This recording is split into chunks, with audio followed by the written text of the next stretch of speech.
o que esperar do final do governo atual que a gente tá vivendo, o governo Lula? A gente tá chegando perto da reta final, ano que vem tem eleições. E será que a Faria Lima tá certa mesmo em já enxergar uma possível derrota do Lula? O que é que pode acontecer com a bolsa? Quais são os cenários possíveis aqui? E como investir para garantir que você passe bem perante a próxima eleição que a gente vai viver no Brasil?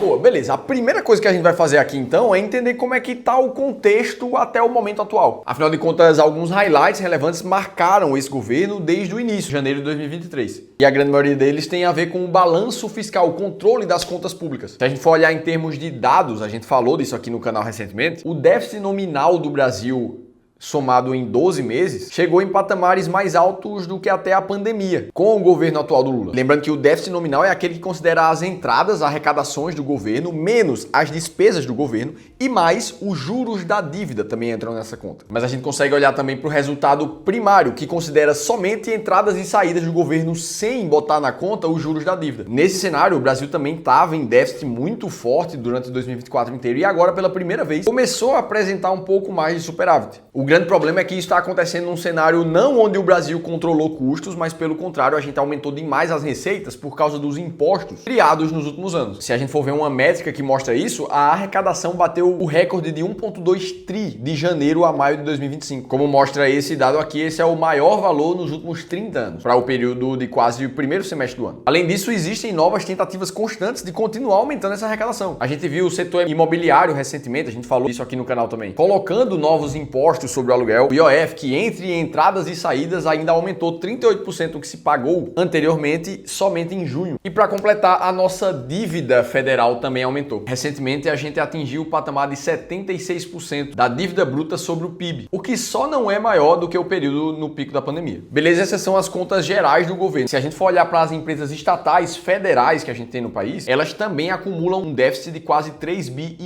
em 2025, que é o maior saldo negativo para o período da série histórica iniciada lá em 2002. A gente consegue ver isso aqui por esse gráfico também, onde principalmente as empresas federais não tiveram um déficit como esse em nenhum momento nos últimos 23 anos. Então, em termos de contas públicas, a gente tem problemas muito claros. E aí, se a gente olha agora para como é que está a inflação recentemente, esse gráfico mostra desde 2001, aqui no blog Clube dos Poupadores, a medida do IPCA em 12 meses para a inflação. E recentemente a gente bateu cerca de 5,5%. O que não é uma inflação completamente estourada, a gente já viu patamares mais altos no Brasil, como pós-pandemia, que chegou a bater 11%. 2015 e 16 ali no finzinho do governo Dilma com um pouco mais de 10. Mas também a gente não está conseguindo cumprir a meta de inflação atual, que o teto seria de 4,5. Então a gente está praticamente 1 ponto percentual acima disso. E aí nesse cenário todo é natural que o mercado tenha seus receios com a política econômica do país. A inflação que não está controlada junto com todos os outros fatores faz com que os juros do Brasil suba. Recentemente chegando no maior patamar dos últimos 20 anos e desde que a Selic estava em 12%, o governo atual já criticava essa alta de juros dizendo que não tinha explicação. Sendo que a explicação está nos dados, nos números, não tem como a gente fugir disso aqui. Então até agora o que a gente vê de highlight mais marcante realmente no governo é uma divergência profunda sobre o que é gasto, o que é investimento. É sempre uma tentativa do governo de estimular cada vez mais a economia na forma de gastar mais dinheiro. Beleza, visto todo esse contexto, o que é que a gente pode esperar daqui para frente e o que é que pode acontecer com a bolsa, inclusive? Vamos ver a opinião do Eduardo Moraes, um economista que está no mercado desde 1998.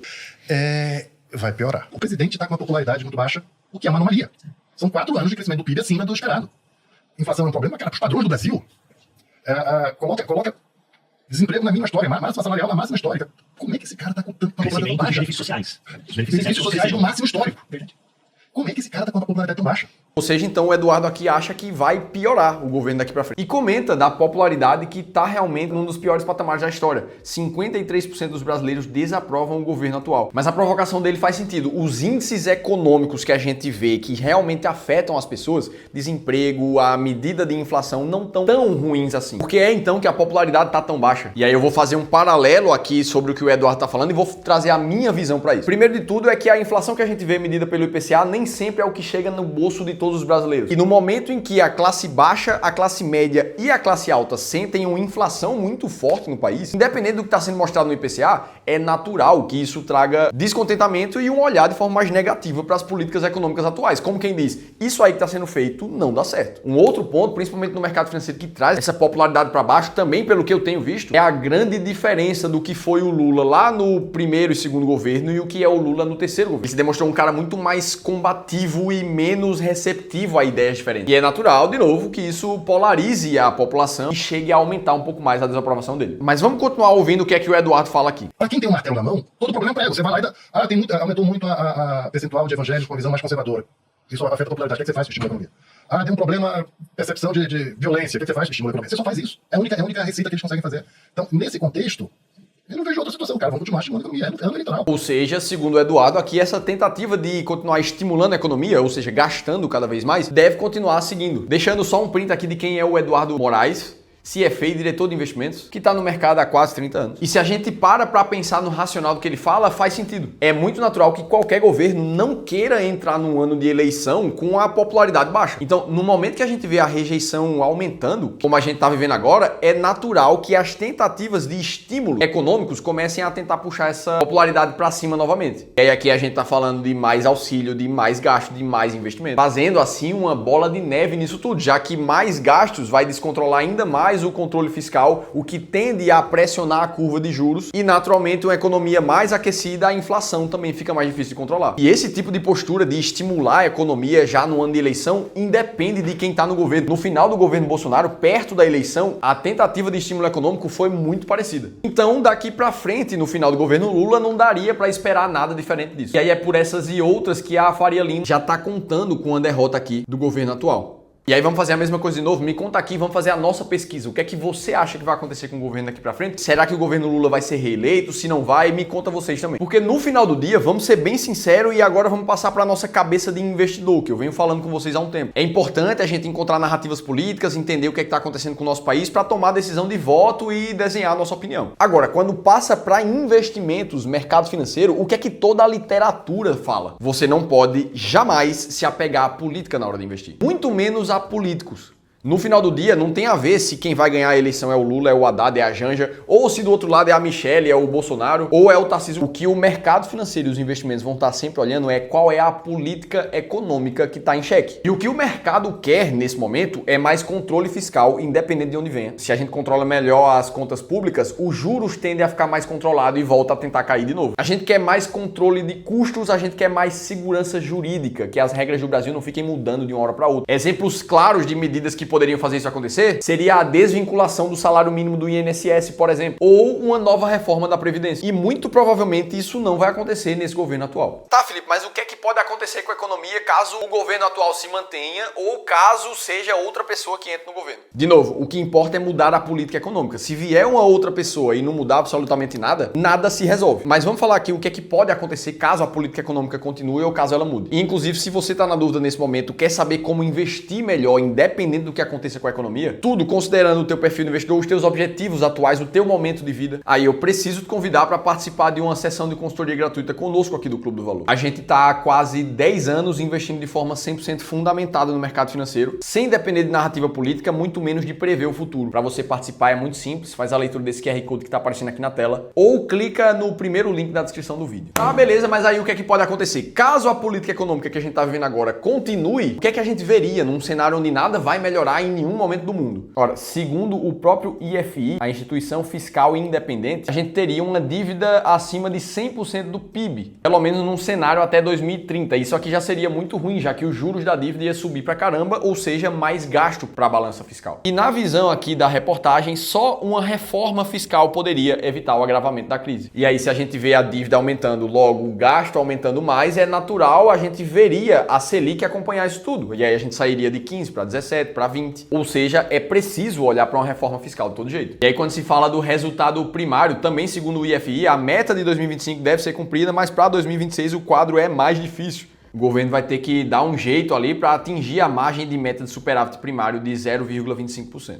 E isso acontece porque, como os impostos, querendo ou não, já foram bastante aumentados, continuar crescendo as receitas do governo para chegar no superávit de 2026 que estava sendo buscado vai ser cada vez mais difícil. Então sim, em algum momento alguém vai precisar parar e olhar para uma reforma fiscal de forma mais séria. E se isso acontecer, e se a política econômica de alguma forma melhorar e um controle maior, algumas medidas econômicas fiscais mais positivas venham à tona, aí a gente começa a viver um potencial ciclo de alta na bolsa, visto que naturalmente o resultado da bolsa está inversamente relacionado com a Selic. Se a Selic sobe muito, a gente vê a bolsa ou ficar de lado ou cair. Agora, no momento que a gente vê as contas controlando, a Selic pode ter mais tendência de queda. É o que aconteceu em geral no último ciclo de corte da taxa de juros que aconteceu entre 2016 e 2020, onde o Ibovespa subiu pra caramba. E aí, dito tudo isso, começa a ficar a pergunta: o que é que tem que ser feito com a cabeça de um investidor, pensando racionalmente, para você aproveitar a qualquer momento? Sinceramente, a resposta já está nos livros. A primeira coisa é separar o que é narrativa do que é racionalidade na hora de investir. E a segunda é ter uma estratégia muito clara de investimentos que não fique mudando a depender do governo que está em voga. Porque, sinceramente, não tem como a gente saber o que é que vai acontecer com a política, com a economia. O fato é que se a gente fosse viver sempre preso, esperando um ótimo momento econômico no Brasil, a gente nunca ia investir. Mas apesar da gente não saber o futuro, o passado a gente sabe. Os fatos históricos a gente tem. E o fato é que o índice Ibovespa, nos seus ciclos de alta, ele é bem agressivo. Esse gráfico mostra o Ibovespa em dólar.